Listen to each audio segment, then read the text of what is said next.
Iran आणि Israel देशांमधील वाढत्या युद्धजन्य परिस्थितीमुळे आखाती देशात कोल्हापूर जिल्ह्यातील काही नागरिक अडकले आहेत।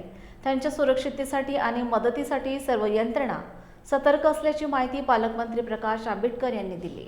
आखाती देशांमध्ये अडकलेल्या कोल्हापूर जिल्ह्यातील नागरिकांची सुरक्षित सुटका आणि त्यांच्या घर वापसीसाठी शासन स्तरावर सुरू असलेल्या कार्यवाहीचा आढावा जिल्हाधिकारी कार्यालयातील शाहूजी सभागृहात घेण्यात आला आहे।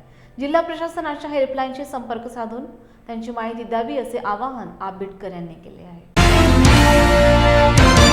जागतिक युद्धजन्य परिस्थितीमध्ये कोल्हापूर जिल्ह्यातील जे काही नागरिक ज्या ठिकाणी युद्धजन्य परिस्थिती अशा ठिकाणी असतील तर त्या सगळ्या लोकांना सुरक्षित पद्धतीने आपल्याकडे यामध्ये आणावं आणि त्याचबरोबर जिथं असतील तिथं सुद्धा त्यांची काळजी शासन म्हणून आम्ही सगळ्यांनी घेणं गरजेचं आहे। त्यासाठी सुद्धा त्यांच्याशी संपर्क करावा। यासाठी प्रत्येक जिल्हा अधिकारी कार्यालयामध्ये सुद्धा स्वतंत्र सेल हेल्पलाईन सुरू केलेली आहे।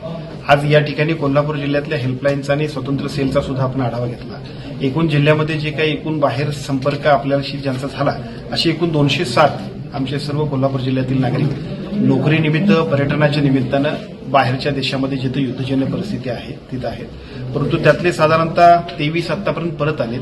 80 नागरिक सुद्धा उद्याच्या 6 तारखेच्या फ्लाईटनं आपल्याकडे येतील आणि बाकीचे जे सगळे 39 लोक जे नोकरीच्या निमित्तानं आहेत ते सगळेजण सुद्धा आपल्या संपर्कात आहेत, अतिशय सुरक्षित ते आहेत। एका बाजूला पालकांना माझी विनंती आहे, दुसऱ्या बाजूला बाहेरच्या देशात असणाऱ्या आमच्या सर्व नागरिकांना सुद्धा विनंती आहे, कोल्हापूर जिल्ह्याच्या सेलला सुद्धा आपण संपर्क करा।